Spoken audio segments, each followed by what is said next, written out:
Hey everybody, how's it going? Welcome to Daily's 2A News. Today I want to talk about a topic that has been up for debate for quite a while now, but I want to give you guys my own personal thoughts and opinions on where I stand with the NRA. Should the NRA stay? Should the NRA go? Should we support? Should we not support?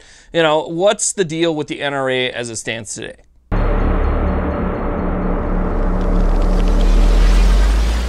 Okay, so let me go and start off by giving you guys my own personal thoughts and opinions on the NRA and what I think should happen to the NRA moving forward.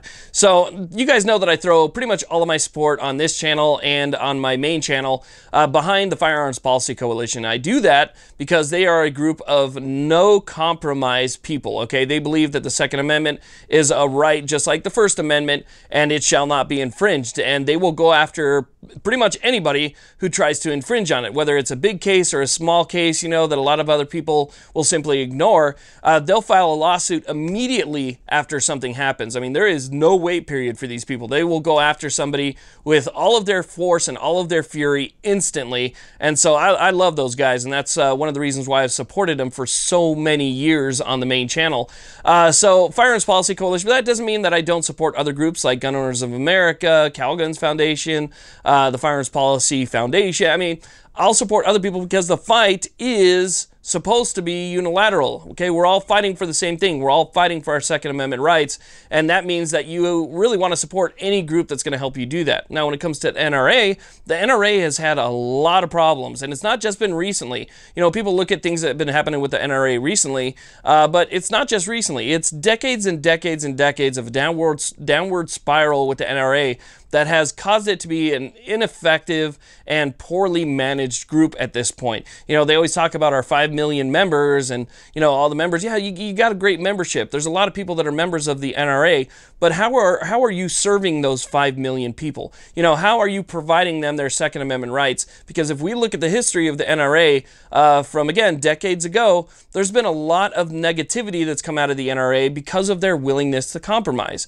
But I don't think that the NRA should go anywhere, and I'll give you my analogy now as to why I think the NRA should not be defunded and not go anywhere, but simply have a change in leadership.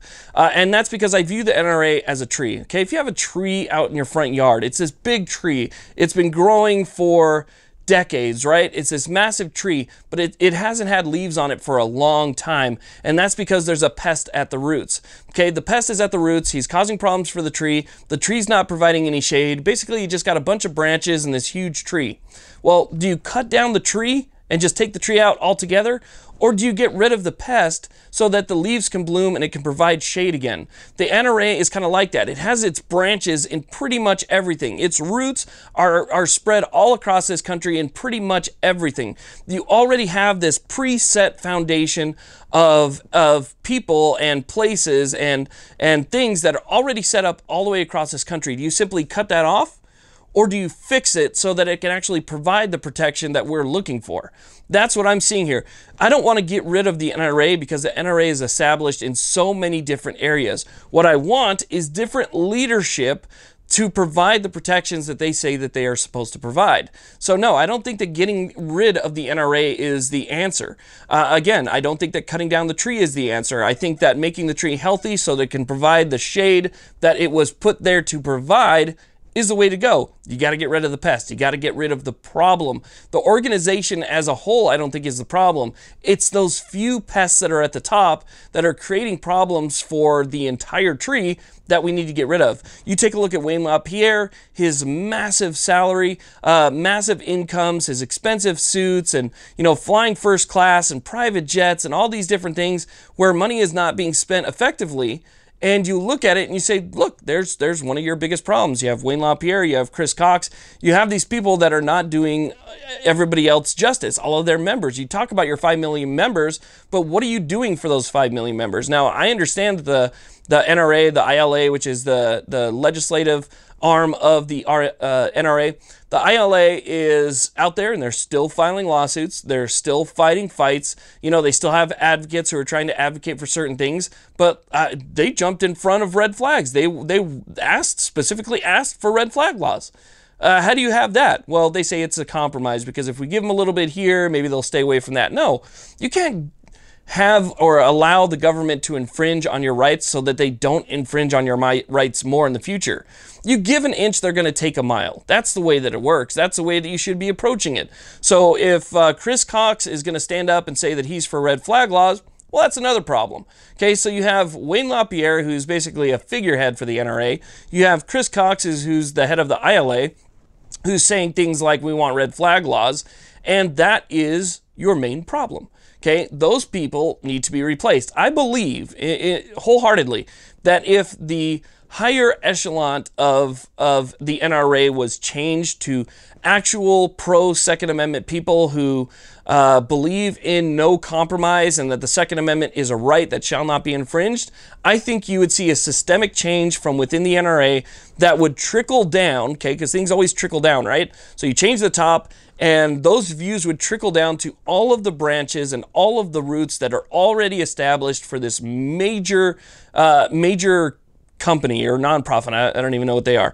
But I think that that's what would happen should you change the viewpoints of the people that are in charge of the NRA. So again, I understand that saying that the NRA shouldn't go away is a non-popular stance, but hopefully I gave you a reason why I think that. I just want the roots and the branches to still be there, but occupied and fixed by people who want what we want, which is no compromise, actual change, and protection. When you have people that are signing up to your membership and those people expect that you're going to protect their Second Amendment rights, that's what I think you should do. You should protect their Second Amendment rights, no matter how big, no matter how small, and there shouldn't be any compromise involved.